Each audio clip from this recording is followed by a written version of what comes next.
Hello, everyone. Yes, this will be the third week in a row where I publish a video to go along with the episode for that week.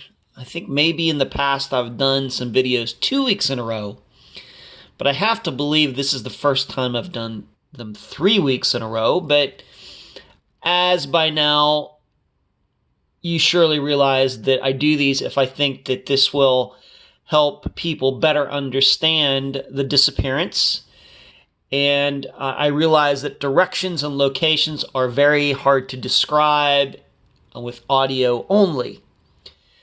Granted, some of the disappearances that Unfound does, locations and directions don't mean that much. And then there are some that do. And a few weeks ago, of course, we did with Julie's, Deborah's, and Catherine's disappearances.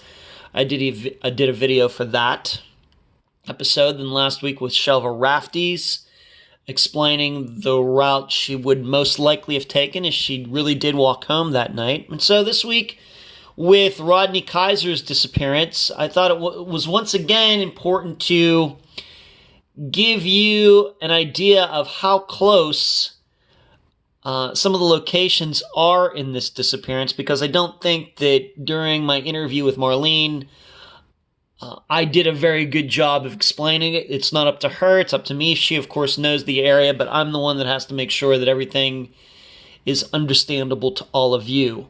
So I wanted to do this video, and that's what I'm going to do. What you are looking at is the Hazel Mountain Lookout area of Virginia.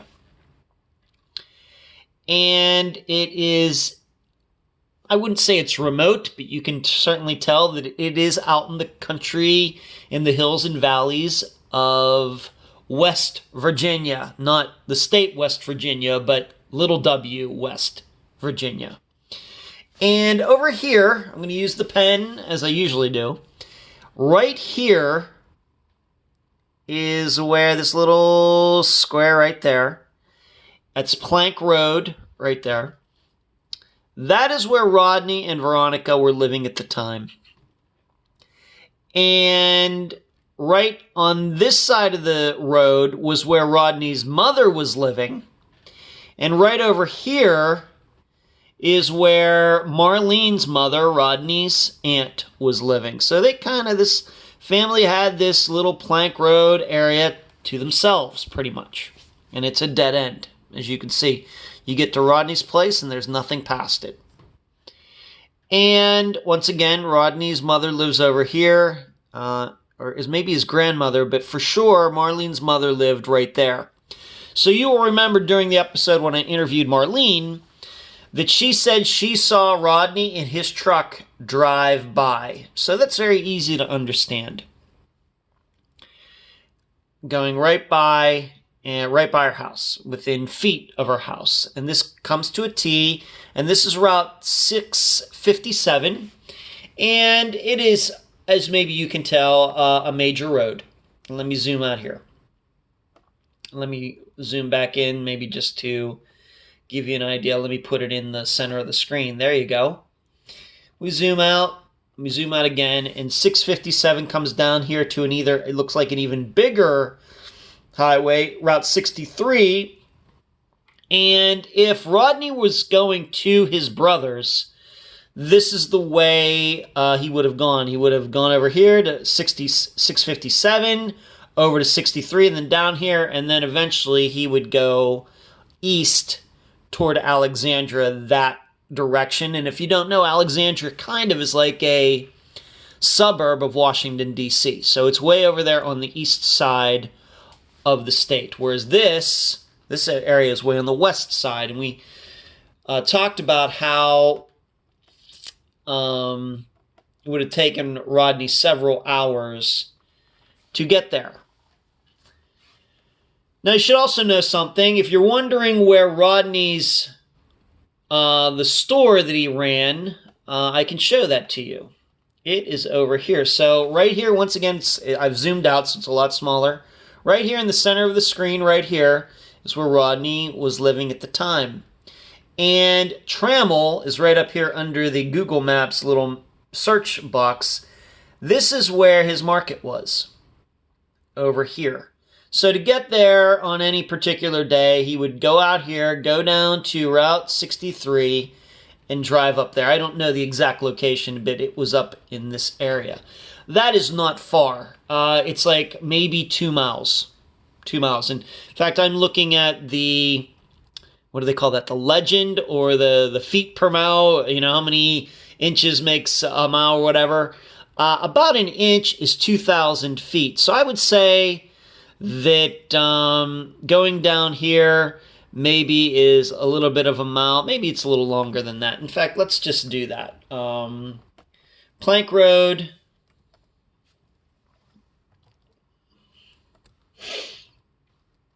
Let's see if I can type right. Everyone's hard typing around this. Okay. So there we go, and there it is, Plank Road. And let's do directions to Trammell, Virginia. So there's direction. That's in walking. Let's change that over to car. 4.5 miles, 4.5 miles up there. And probably pretty easy driving, I'm going to say. I'm not going, it's not, probably not too busy out there. But 4.5 miles to get to this general area of where I think the market was actually called H&G Market. I don't know why it's named that, but I think that's what it was called at the time, 30 years ago, and he was running it. So I wanted to show you that. Now, so if he would have been going to the market, that's the way he would go. And let me get rid of the blue line again, and let's, of course we have the marker right there. Let's go right down now. This is where it's, I have to admit, it's at least a little puzzling. I really zoomed it in now, just making sure I'm looking at the camera on my phone, just making sure you can see all this. Okay, so once again, now I'm way over here. This is where Rodney lived at the time. This is where Marlene's aunt lived, who said she said that she saw Rodney drive by. Maybe somebody was in the vehicle, maybe not. So he would have come out here. If he was going to his brother's, he would have made a right and gone this direction. Now, I want to show you how close this area was that, and I don't know its exact location. It could be covered up by trees, but this right here could be where his truck was found. It was found, there is a trailer there, and it certainly looks like there's a trailer there. And this satellite image was done, let me see if it says here. It says copyright 2020, but that doesn't mean anything really. Somewhere in here is where his trailer was or is, and that's exactly where his truck was found. So once again, his house is there, the aunt's house is there, and you should know, blowing this up, looking down at the legend in the right bottom right-hand corner, that 200, an inch, whatever it is 200 feet. So from here, even up to these other buildings and everything, what is it? Not even a mile from here to there. So you can tell how close this area is to where he was living. And as Marlene explained, he would go over there once in a while. Doesn't sound to me like it was a trailer that was ready to be lived in. He was working on it, but he did have a phone in there with an answering machine, and he'd go in to check it. And maybe for some of you younger listeners, it sounds really weird, but in 1990 terms, to have a phone with an answering machine somewhere, maybe not that unusual if you were living somewhere else. But he'd go over there once in a while to check his messages. What is a little confusing to me, and I don't know if we really covered it well in the interview or not, it's just hard for me to imagine that he goes missing. This trailer is somewhere in here. That's how close it could be. It very well could be this building right here, but maybe it's up here a little bit farther. I have to admit that Marlene sent me a map, but she didn't put any markers on it or anything. All I know is his trailer was in somewhere up in this area. Whatever it is, not far.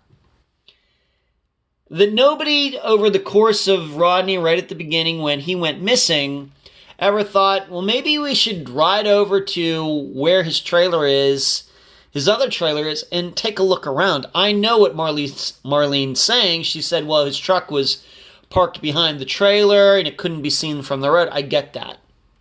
I understand that. And certainly, if something happened to Rodney and somebody murdered him, they would have a reason to hide his truck. Why behind his trailer? I don't know.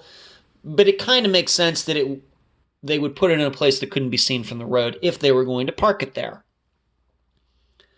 It's still hard for me to understand why, since they knew he owned this property and he was over there, maybe just go look around. Go over there and get out of your car and just walk around and say, does it even look like Rodney was there? It doesn't seem like anybody did that.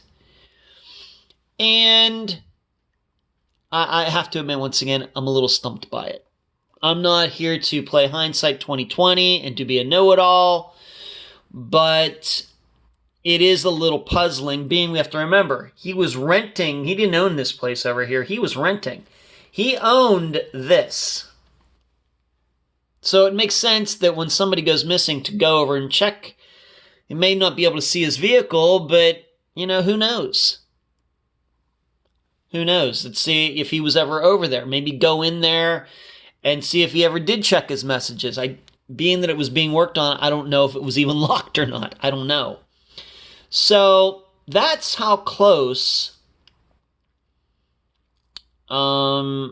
this entire situation is with him going missing.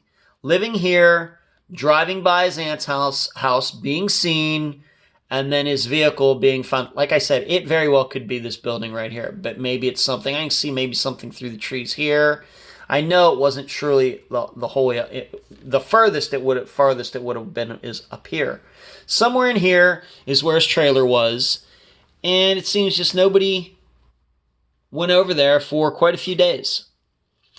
So I thought that was important to diagram this and just to maybe zoom this out a little bit more. The red mark is where he was living, the approximate area. Right along this little area, this little stretch in here is where the mobile home was that he owned. And then his store was up here. And if he was driving to Alexandria, Virginia, he would have gone down this direction. So it's like 3 different directions. If he was going to his brother's, his vehicle ended up over here. And if he was going to his store, which is up this way, still his vehicle was found in kind of the opposite direction. So I just wanted to do that video for you. Once again, if you want to pull this up yourself, you should look for Plank Road. Let me see what exactly that.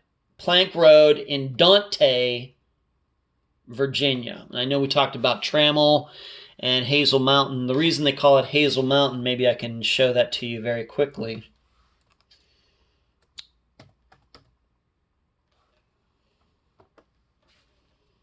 Is because of that right there. Hazel Mountain Lookout Tower. You can even see a picture of it up here on the left side. That's why it's called Hazel Mountain area. But I guess if you were to write a letter to there, it would come up as Dante, Virginia, D-A-N-T-E. So there you go. Hope you enjoyed this. I hope this helps you understand the locations and movements of Rodney's truck over the course of those days where they were trying to find him and his vehicle. Thanks for watching.